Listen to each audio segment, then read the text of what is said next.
순무, 너무나도 오랜만에 불러보는 용어 아닙니까? 혹시 다 까먹었을 가능성이 매우 높을 수도 있겠습니다. 순무, 제가 만든 용어이기는 합니다만은 이 내용은 골로새서 4장 10절 말씀에 나오는 대로 헬라어로 읽을 때에 이렇게 표현을 할 수 있습니다. 순 아이크말로토스, 나와 함께 갇힌 자 된 그 다음에 아리스타고, 이렇게 나오는 말씀이기도 합니다. 헬라어로 함께라는 말은 순이라고 읽혀집니다. 그리고 나라는 말은 무라는 단어로 읽혀집니다. 그래서 나와 함께 그러면 순무라고 하여 여러분들과 함께 오래전에 말씀을 나누었던 일이 있었습니다. 나와 함께라는 단어가 얼마나 위로가 되고 힘을 부여하는지 모르겠습니다. 더더군다나 바울이 말씀을 기록할 때에는 아이크말로토스, 다른 말로 하면 죽음을 기다리며 감옥에 갇혀 있었던 상황이었다는 것을 우리에게 알려줍니다.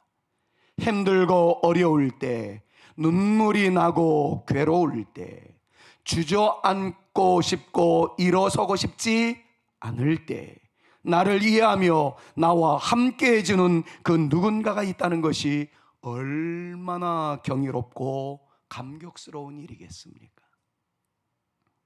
얼마 전 아버님의 장례를 모신 부 집사님이 계십니다. 가서 위로 예배를 드렸고 성도님들은 진심으로 조문을 하고 돌아온 일이 있습니다. 두 분 집사님은 그 모습이 큰 위로가 되었나 봅니다.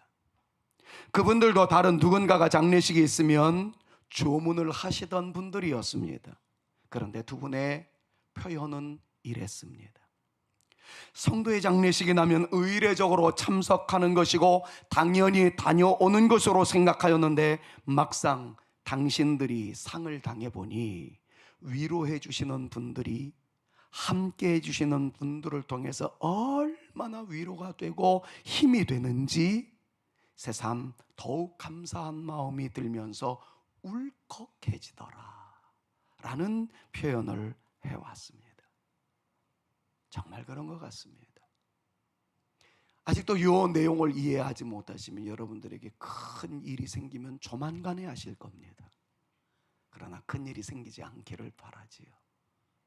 근데 누구나 할 것 없이 어려운 일을 직면하게 되었을 때 그때 나와 함께 해주는 사람, 새삼 강조하지 않아도 얼마나 위로가 되고 힘이 되고 격려가 되는지 모르겠습니다. 자, 그런데 오늘 본문 말씀을 보면 매우 비슷한 용어가 등장되고 있는 것을 보게 됩니다. 1절에 나오는 문장인데 우누, 박회, 쉐노, 임막이라는 도무지 알아들을 길이 없는 그러한 발음의 용어가 등장을 합니다. 히브리어이었습니다. 그런데 이거 뜻이 우리가 너와 함께라는 뜻을 가지고 있어요. 우리가 너와 함께. 이 문장에서 우리가 너와 함께라는 말만 따오게 되면 누 임막이라는 발음으로 소개되어질 수 있습니다. 그러니까 헬라어로는 순무, 나와 함께, 히브리어로 누 임막, 그러면 우리가 너와 함께라는 뜻이 된다는 거죠. 우리가 너와 함께 위로가 됩니다. 격려가 됩니다. 용기가 됩니다. 자, 그렇다면 우리가 옆에 있는 분들에게 그렇게 표현을 할 수 있지 않겠습니까? 제가 당신과 함께 하겠습니다. 이렇게 말이죠. 근데 여기에서 스토커 같은 정신은 빼고 얼마나 무섭겠습니까? 우리 어르신은 못 알아들으셨나요? 스토커라는 것은 밤낮 그냥 이렇게 또 따라다니는 무시무시한 사람인데 그런 거 빼고 정말 마음을 나누고 사랑을 나누고 또 하나님의 은혜를 이렇게 나누는 그런 마음으로 제가 당신과 함께 하겠습니다. 서로에게 한번 사랑을 고백하도록 합니다. 시작. 제가 당신과 함께 하겠습니다. 당신의 눈물의 자리에도 함께 할 것이고 당신이 기뻐하는 그 자리에 같이 가서 박수와 갈채를 보내드릴 것이고, 그러면 이런 성산의 아름다운 가족이 되어지면 얼마나 좋을까. 그런 생각을 해봅니다. 자, 그렇다면 오늘 이 말씀이 드러나기까지의 배경은 어떤지 오늘 6장 1절 단 한 절이 본문입니다만은 매우 의미심장한 말씀을 드리려고 합니다. 자, 1절에서 소개되어지는 이 여인들의 합창, 이 여인들의 합창을 울려 퍼뜨리고 있는 여인들은 어떤 존재인가 하는 것을 우리는 살펴보아야 합니다. 먼저 1절을 살펴보면 이렇게 말하지요. 여자들 가운데서 예쁜 자야, 내 사랑하는 자가 어디로 갔는가? 내 사랑하는 자가 어디로 돌아갔는가? 우리가 너와 함께 찾으리라. 자, 한번 빨간 글씨 다시 한번 읽어봅시다. 크게요. 시작. 우리가 너와 함께 찾으리라. 저는 이 말씀을 준비하면서 너와 함께라는 단어가 주는 은혜의 감동도 있었지만, 그러나 이 말을 하는 주인공들인 이 여인들의 모습을 살펴보았을 때 밀려오는 또 다른 감동이 있었습니다. 왜냐하면 우리가 너와 함께 찾으리라 이야기했던 예루살렘 여인들, 이 합창의 주인공들인 여성들은 어떤 사람들이었는가를 살펴보았더니 바로 이 노래를 부르기 이전과 이후가 달라도 너무 다른, 너무 멋지게 변화되어진, 그래서 우리의 롤 모델이 되어져야 할, 우리도 반드시 이런 실체가 되어져야 할 아름다운 역사가 이 말씀 속에 있기 때문에 그렇습니다.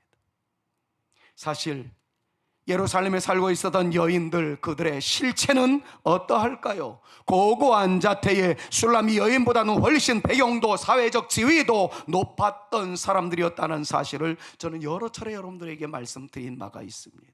그런데 그들의 도도하고 술람이 여인으로 하여금 얼마나 힘들게 했던 여인들이었는지를 살펴본다면 씁쓸하기까지 합니다. 그 씁쓸한 모습을 먼저 한번 살펴보도록 합니다. 그들의 이전은 어떤 모습이었을까요?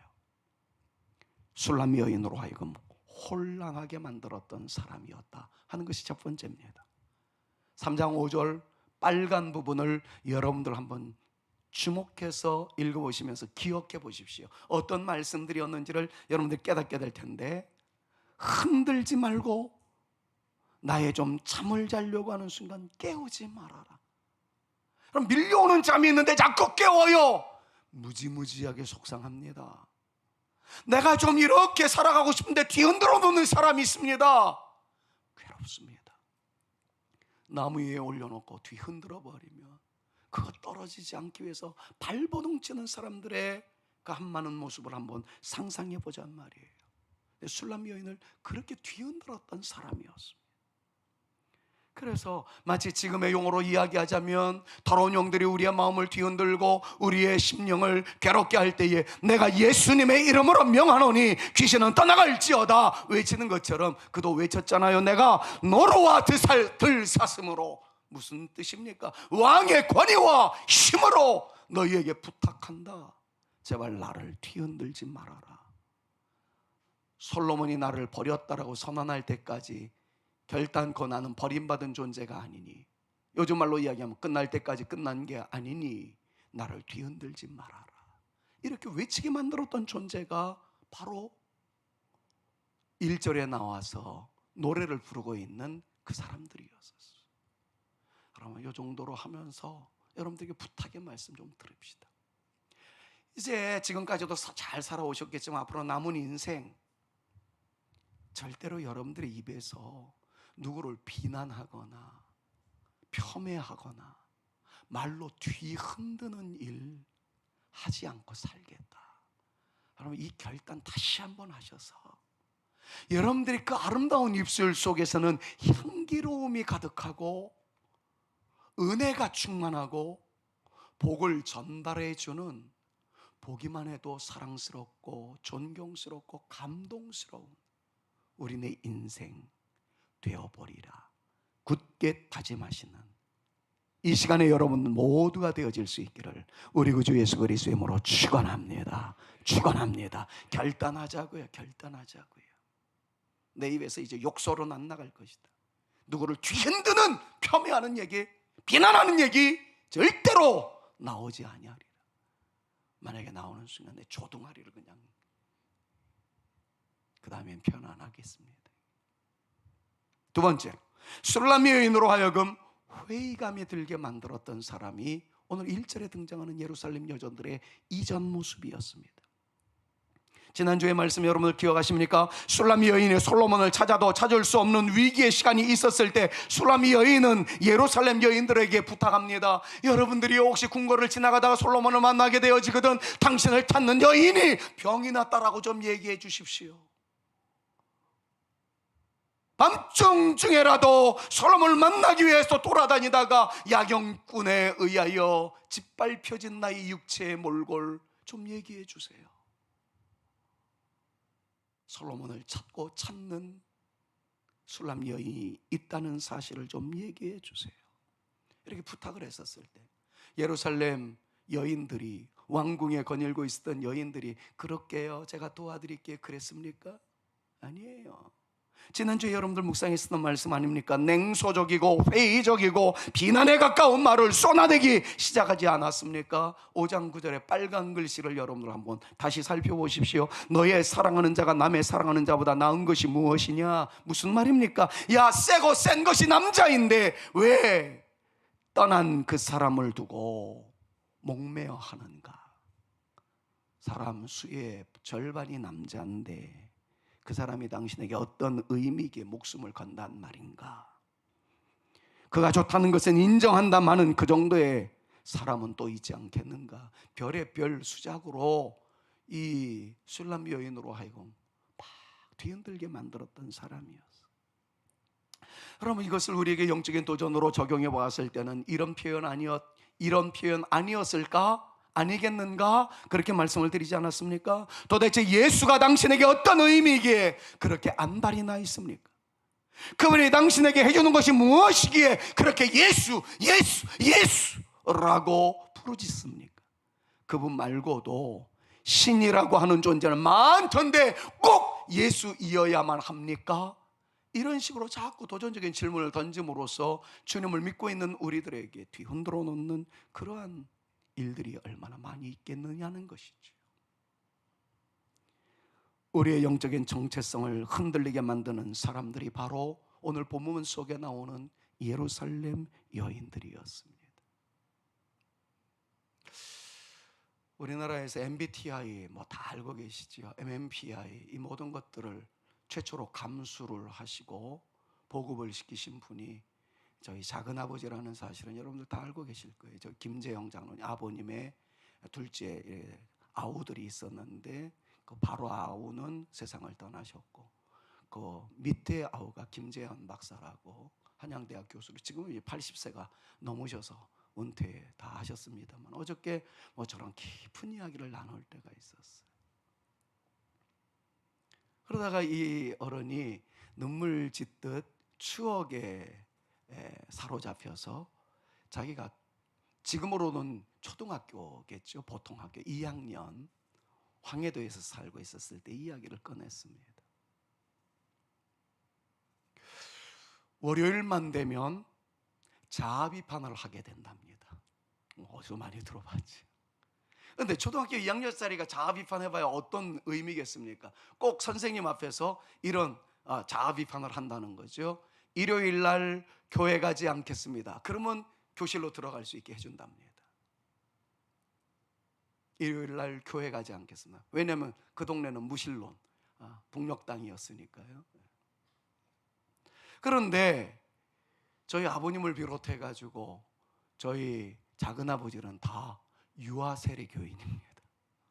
왜냐하면 저희 선조들이 우리나라의 최초의 복음이 들어왔을 때 황해도 소래교회 출신들이거든요. 저는 그거 하나로 지금 버티고 살아갑니다만은 어쨌든 그런 분들이었으니까 초등학교 보통 학교 2학년짜리가 월요일만 되면 이제 공부하기 위해서 교실로 가야 되는데 그 자리에서 딱 서가지고 일요일 날 교회 가지 않겠습니다. 요 얘기하면 들어가게 만들고 그렇지 않으면 이제 교실에 들어가지 못하는 거죠. 그때 이미 들어가 있는 아이들이 있습니다. 나는 교회 안 다닙니다. 나는 예수 모릅니다. 이렇게 자아비판 딱 해놓고 들어간 아이들이 저쪽에서 이제 꼬맹이가 딱 들어올 때 저쪽에서 노래가 막 들려오는 거예요. 맺혀라 맺혀라 예수 도깨비 맺혀라. 뭔 말인지 아세요? 황해도 사투리예요. 맺다 꽂는다 뭐 이런 얘기도 있거든요. 맺힌다는 건 뒤집어 엎어버려라, 뒤엎어버려라 이런 뜻이에요. 근데 그거를 또 노래로 한답니다. 며칠 후 요단강 건너가 만나리 그 맺혀라 맺혀라 예수 도깨비 맺혀라 뭐 이런 식으로 말이에요. 한번 생각해 보십시오. 교실 안에서는 지금 예수 믿는 놈들은 예수 도깨비에게 미친 놈들이다, 저놈들은 맺혀버려야 된다 노래가 흐르고 있죠. 선생님은 딱 해가지고 자아 비판하라고 그러지요.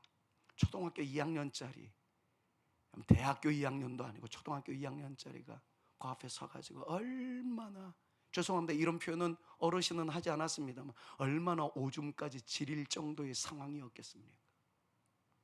그런데 그때마다 너 예수 놓치면 지옥 간다, 이것이 그냥 사로잡혀 있어가지고 사로잡혀 있어. 어쩔 줄 모르고 눈물만 그렁그렁 맺혀 있을 때 선생님이 너무나도 다행스럽게도 공산주의자가 아니었던 것 같다라는 말씀을 하시더라고요. 아련한 눈빛으로 보다가 재환아 들어가. 그래서 공부를 했답니다. 우리나라 임상심리학 1호 박사입니다. 멋지게 하나님께서 사용해 주셨어요. 근데 그 얘기를 듣는 순간 야, 믿음의 정체성이라는 게, 뭐 저희 작은아버지 얘기하면 저희 아버님은 두말할 것 없지요.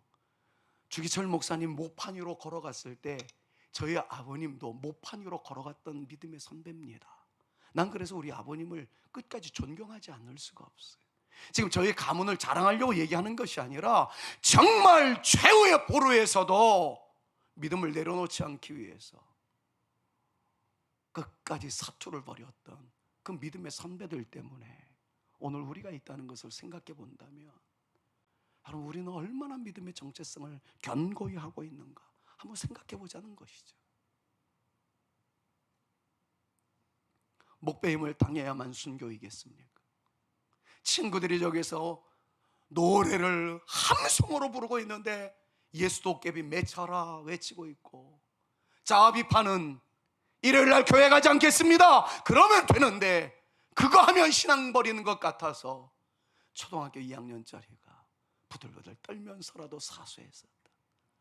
그런 모습이 우리 믿음의 선배들의 한결같은 모습이었다고 한다면 우리는 어떻게 해야 되겠습니까?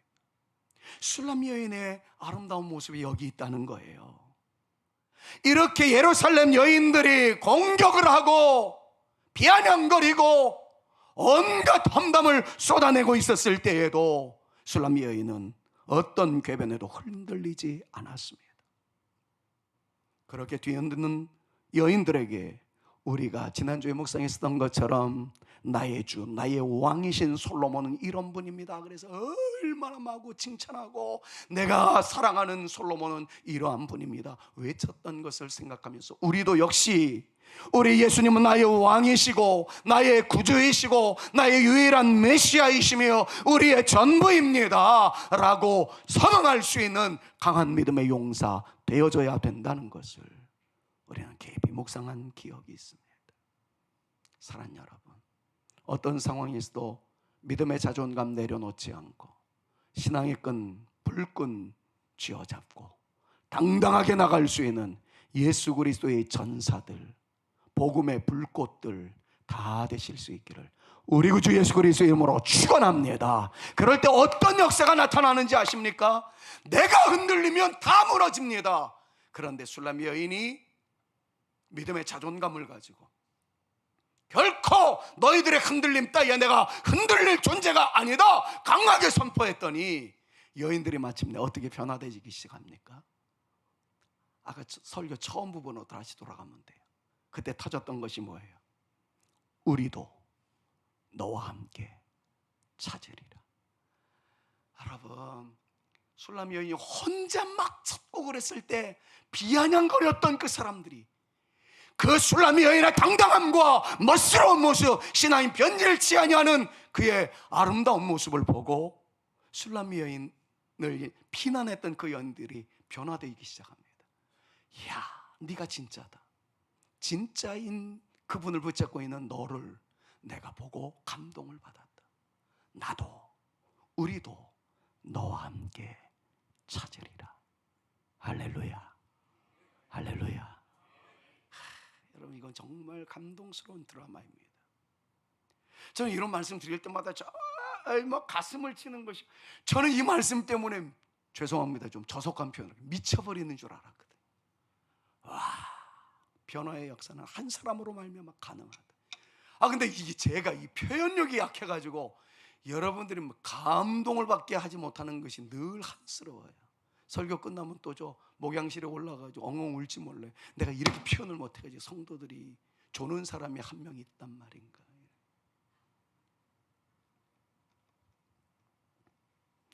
저는 이 모습을 보면서 우리 교회의 영구 목표가 떠올려졌습니다. 우리 교회의 영구 목표가 뭐예요? 되고 크게요. 되고 크게요. 되고, 그래요. 술람 여인은 정말 그런 존재였습니다. 그는 진정으로 솔로몬을 사랑하는 여인이었습니다. 주님이 더 퍼스트였습니다. 어떤 유혹이 와도 흔들리지 않았습니다. 넘어짐의 때에도 그분을 향한 사랑의 손을 접지 않았습니다. 아프고 힘겨워 쓰러질 때에도 주님을 향한 간절함을 포기하지 않았습니다. 그 여인은 진짜 그리스도인이었습니다. 더 나아가서 그녀로 하여금 주변 사람들이 변화되기 시작합니다. 시샘하고 비난하고 공격하고 흔들었던 그 냉소적인 사람들마저도 주님을 인정하고 당신이 찾는 그 주님을 나도 찾겠습니다. 우리도 찾겠습니다. 이렇게 바뀌게 만들었던 사람이었습니다. 그 여인은, 그 여인만 그리스도인으로 끝난 것이 아니라 주변 사람들까지도, 그 사람들은 반대하던 사람, 회의감에 빠져 있었던 사람, 오히려 공격했던 그 사람들이었는데, 술람 여인의 그 아름다운 영적인 정체성을 보고 그게 진짜라면 우리도 찾겠습니다. 변화시켰던 사람이었던 것을 보게 됩니다. 사랑하는 그리스도인 부모님들이여, 자녀들로 하여금 진짜 그리스도인이 되게 하십시오. 여러분들이 소중하게 생각하는 주변 사람들로 진짜 그리스도인이 되도록 우리가 멋지게 살아가야 할 충분한 이유가 된다는 것을 기억하시고, 주여 나로 말미암아 우리 자녀들이 진짜 그리스도인 되게 하시고, 우리들로 인해서 우리 주변이 진짜 그리스도의 아름다운 역사가 나타날 수 있는 복음의 계절이 임하여지게 하옵소서. 여러분, 간절한 우리의 기도의 제목이 되어줘야 할 줄로 믿습니다. 당신이 찾는 예수님 나도 찾겠습니다 라고 외치게 만드는 사람들이 되어져야 합니다. 정말 너무 슬픈 얘기가 있잖아요. 나는 천국 안 갑니다. 나는 천국 안 갑니다. 왜요? 예수 믿는 사람들이 천국에 간다고 하는 것이 사실이라면 저 사람이 가는 천국 난 안 갑니다. 이거 얼마나 모욕적이에요. 얼마나 인간관계가 못돼 처먹었는지.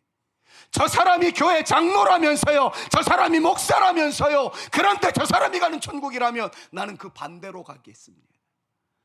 이렇게 얘기가 되어진다는 것은 얼마나 볼썽사나운, 얼마나 우리의 자존감을 무너뜨리게 만드는 이야기가 되겠습니까? 아빠가 찾는 예수님 나도 찾을 거예요 라고 외칠 수 있는 자녀가 되게 만들어야 되지 않겠습니까? 그러기 위해서는 먼저 우리가 그런 삶을 살아야 합니다. 우리가 먼저 간절해야 합니다. 말씀을 붙잡고 믿음을 선포하며 실천적 삶을 이루어 가야 합니다. 말씀대로 살면 그 말씀에 하나님이 책임지실 것이라는 확신을 가지고 당당하게 나가는 우리 모두가 되어져야 할 줄로 믿습니다. 가다가 넘어지면 다시 일어나면 되지. 그 믿음으로 또다시 달려나가는 우리 모두가 되어져야 합니다. 자, 이러기 위해서 실천사항으로 4가지 간단하게 말씀드리고 말씀 마무리하겠습니다. 내가 그런 존재가 되어지고 나로 말미암아 우리 자녀들로, 우리 주변에 있는 사람들로 주님을 찾게 만드는 사람이 되어지기 위해서 첫 번째, 앙망하십시오. 앙망하십시오란 말씀은 이사야 40장 31절에 이런 말씀이 있기 때문입니다. 빨간 글씨를 중심으로 해서 보면 오직 여호와를 앙망하는 자는 새 힘을 얻을 것이다, 이렇게 말씀하고 있어요. 그런데 이 말씀이 선포되어지기 바로 직전 28절에서 29절 말씀을 참고해 보면 주님께서 이렇게 말씀하십니다. 내가 누군지 아니? 내가 누군지 아니? 하나님께서 이사야에게 강조합니다. 나는 영원한 하나님이란다. 나는 천지를 창조한 전능자라단다. 나는 피곤하지도 아니하고 졸지도 아니할 뿐만 아니라 피곤한 자에게는 능력을 주며 무능한 자에게는 힘을 주는 하나님이란다. 그러므로 나를 앙망하거라. 그렇게 말씀해요. 그러면 앙망이란 말의 뜻이 뭡니까? 바라보고 또 바라본다는 뜻이에요. 오늘날의 용어로 이야기하자면 주님을 의지하고 또 의지한다는 거예요. 그냥 의지하라 그러면 되는데 왜 의지하고 또 의지하라고 이야기할까요? 왜냐하면 우리 가운데 하나님의 말씀을 보고도 믿지 못하는 사람이 많기 때문에 그렇습니다. 주님께서 이렇게 강조합니다. 얘야, 성경을 보고 하나님의 말씀을 듣고 한 번에 믿어지지 않으면 그냥 덮어놓고 또 한 번 더 듣고, 만약에 그것이 믿어지지 않으면 그냥 믿어버려라. 이 말이 앙망이라는 뜻이에요. 솔직히 여러분들이 성경을 읽는다면 그 말씀의 뜻을 한 번에 다 믿는 사람들이 어디 있겠습니까? 처음에 어떤 말씀을 묵상했을 때 믿어지지 않아요.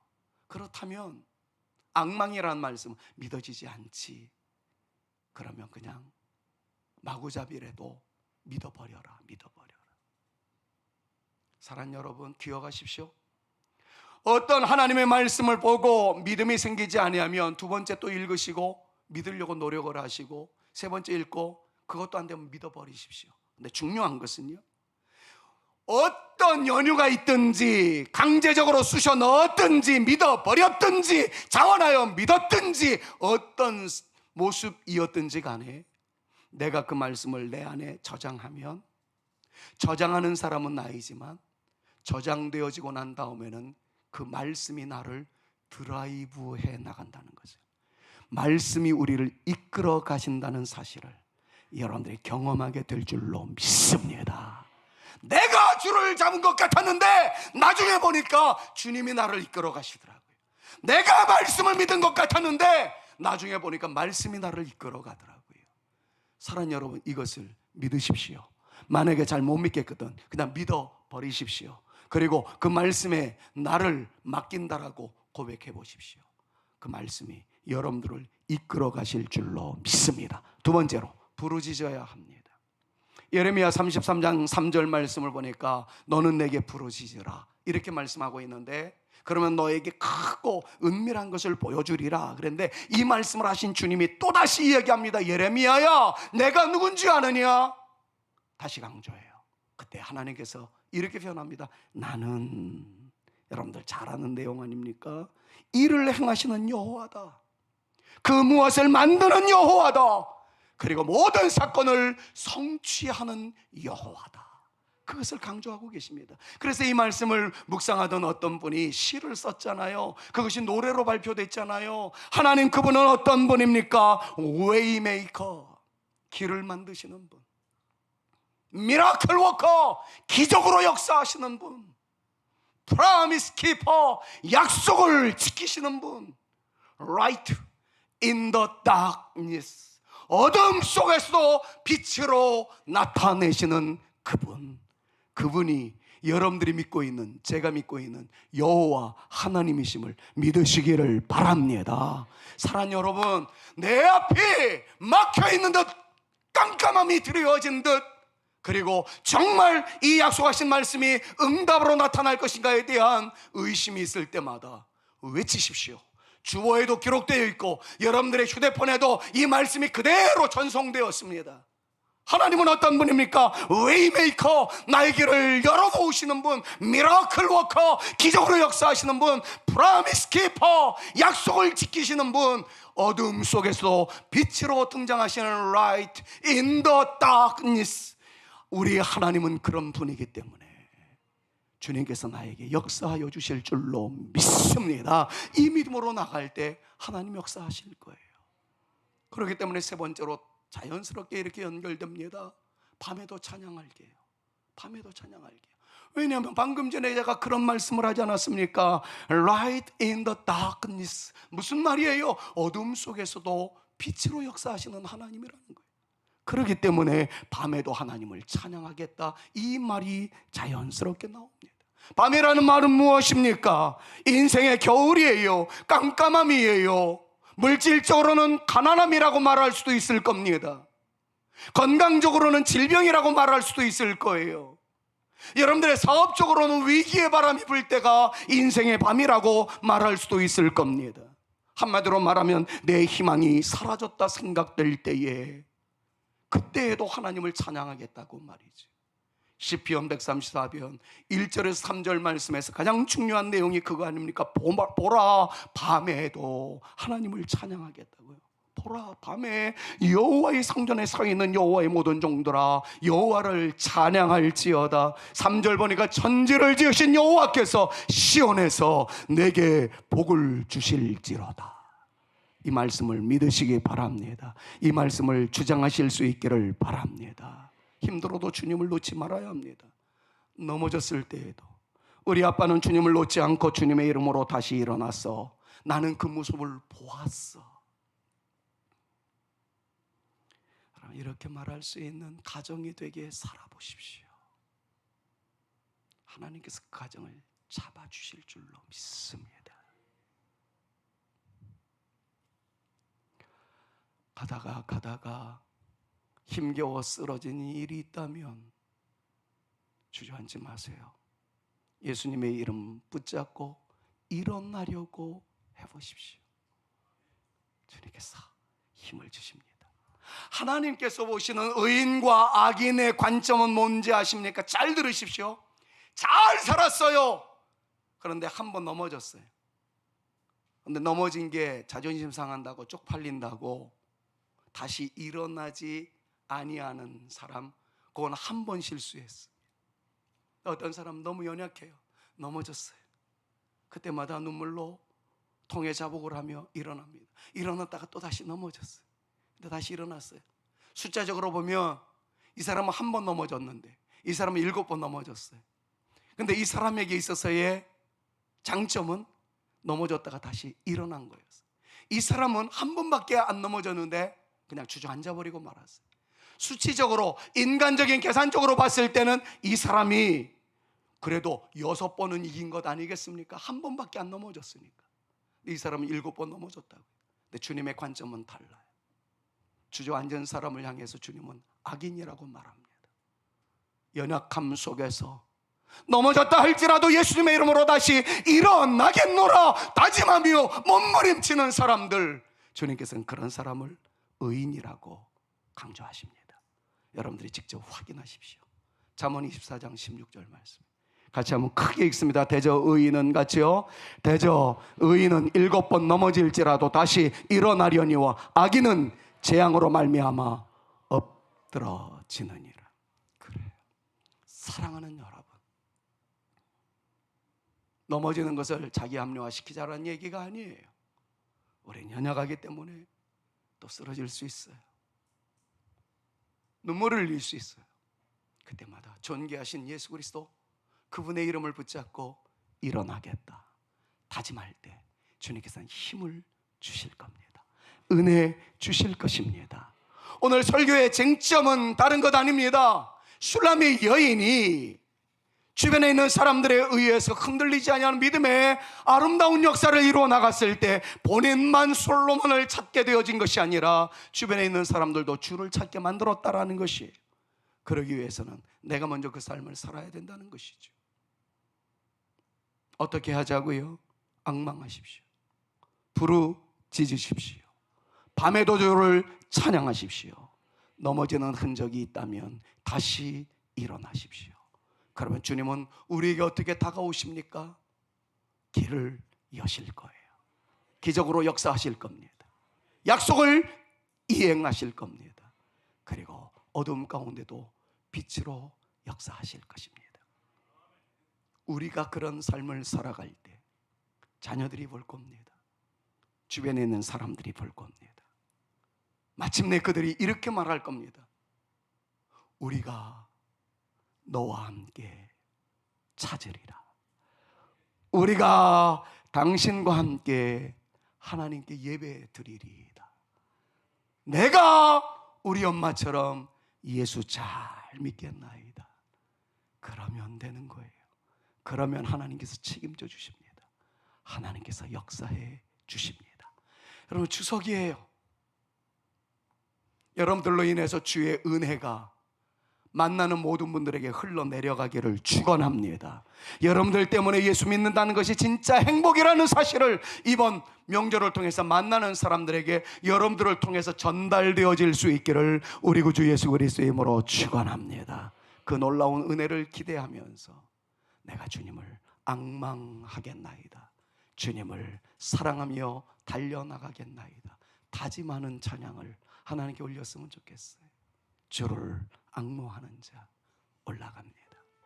우리 한번 찬양할 때 1절과 4절을 부르는데요, 가사를 한번 생각해 보십시오. 모든 싸움 이기고 근심 걱정 벗겠나이다. 4절에는 이런 표현이 있어요. 은혜 안에 뛰놀며 주의 영광 보겠나이다. 여러분, 이 찬양을 할 때에 진심으로 하나님 은혜가 우리 가운데 임하게 하시고 나에게 임한 은혜가 내 자녀에게 흐르게 하옵시고 우리 가정을 통해서 다른 사람들에게 전달되게 도와주심으로 내가 찾는 예수 그리스도 당신처럼 나도 찾겠나이다 외치는 사람들이 내 주변에 생겨나게 하여 주옵소서. 그리하여 우리 사랑하는 성산교회 영구 목표와 같이 되게 하는, 내가 진정으로 그리스도인이 되고 나로 말미암아 누군가로 하여금 그리스도인이 되게 만드는 아름다운 역사가 우리 가운데 나타나게 하여 주옵소서. 여러분, 이런 믿음을 가지고 이 찬양을 올릴 때 주일 예배입니다만은 부흥회를 하는 것 그 이상으로 좀 열정적으로 찬양하실 때에 박수 쳐도 좋아요, 두 손 들어도 좋아요. 주를 앙모하오니 능력 주옵소서. 이 믿음으로 주를 찬양할 수 있기를 바랍니다. 주를 앙모하는 자 올라가 독수리같이 모든 싸움 이기고 근심 걱정 벗은 올라가 독수리같이 주 앙모하는 자 주를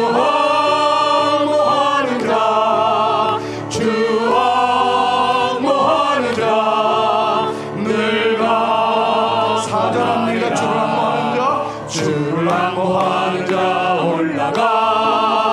올라가 독수리가 은혜 안에 뛰놀며 주의 영광 보리라. 올라가 독수리같이 주 앙모하는 자 주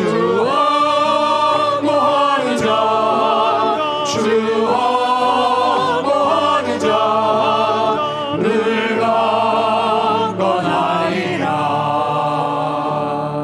반주 계속해 주시고요. 그러면 어느 날 금요일이었습니다. 이 찬양을 부르는데 저희 강력한 불이 임했어요. 그때 몇몇 사람들이 눈치를 챘습니다. 그리고 이 가사에 모두가 다 열광하기 시작했어요.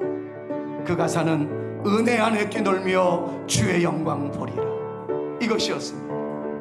여러분, 이 찬양 올릴 때에 여러분들의 사랑하는 자녀들을 머릿속에 그려가면서 이 찬양을 불렀으면 좋겠어요. 은혜 안에 뛰놀아야 할 줄로 믿습니다. 근데 지금 청년들은 마약 안에서 뛰놀고 있어요. 술 가운데 뛰놀고 있어요. 클럽에서 뛰놀고 있어요. 음란 사이트에서 뛰놀고 있어요. 여러분들만 모를 따름이죠. 여러분들의 자녀들은 지금 그런 자리에서 헤매고 있습니다. 여러분, 이 찬양 부를 때에 클럽에서 뛰놀고 있는, 음란 사이트에서 뛰놀고 있는, 마약 가운데 뛰놀고 있는 그 영혼들을 떠올려가면서 주의 은혜 가운데 뛰놀게 하여 주옵소서. 주의 은혜 가운데 머물게 하여 주옵소서. 저는 2부 예배 때도 이것을 외칠 때 이렇게 기도했습니다. 하나님, 우리가 이곳에서 손을 들고 찬양하며 기도할 때에 클럽에서 놀았던 녀석들의 가슴이 뛰게 하여 주옵소서. 그네들의 마음속에 양심의 가책이 밀려오게 하여 주옵소서. 술에 취하여 살아가는 인생들의 가슴이 무너지게 하여 주옵소서. 누군가가 나를 위하여 기도하고 있구나, 누군가가 하늘 아버지께로 인도하기 위해서 부르짖고 있구나, 그 사실을 알 수 있도록 역사하여 주옵소서. 2부 예배 때도 그런 기도를 올렸습니다. 여러분들이 이곳에서 함성으로 나갑니다. 주님, 내 자녀가 은혜 안에 뛰놀게 하여 주옵소서. 우리 청년 세대가 클럽에서 뛰노는 것이 아니라, 바람직하지 못한 운동장에서 뛰노는 것이 아니라 주의 은혜 가운데 뛰놀게 하시고 주의 영광을 보게 하여 주옵소서. 여러분, 이 찬양할 때 우리 두 손 번쩍 들고요, 이 찬양을 기도하는 마음으로 찬양합니다. 외국에 있는 자녀들을 떠올려 보십시오. 저는 매일같이 이거를 찬양하면서 외국에 있는 우리 딸내미 부부가 은혜 안에 뛰놀게 하여 주옵소서. 여러분들 군대가 있는 우리 사랑하는 자녀들을 향해서 은혜 안에 뛰놀게 하여 주옵소서. 지금도 거리에서 방황하고 있는 청년들을 향해서 은혜 안에 뛰놀게 하여 주옵소서. 그리스도 밖에 있는 내 남편들이 은혜 안에 뛰놀게 하여 주옵소서. 기도하는 마음으로 두 손 들고 은혜 안에 뛰놀며, 은혜 안에 뛰놀며 주의 영광 보리라. 올라가 올라가 도수. 우리 다시 한번 은혜 안에 뛰며 크게 합니다. 두 손 들고 은혜 안에 뛰놀며 주의 영광 보리라. 올라가 올라가 도수. 한 번만 더 할게요. 간절함을 담아서 은혜 안에 뛰놀며, 은혜 안에 뛰놀며 주의 영광 보리라. 올라가 올라가 도수. 우리가 전무하는 자, 주와 모하는 자, 주와 모하는 자, 주와 모하는 자,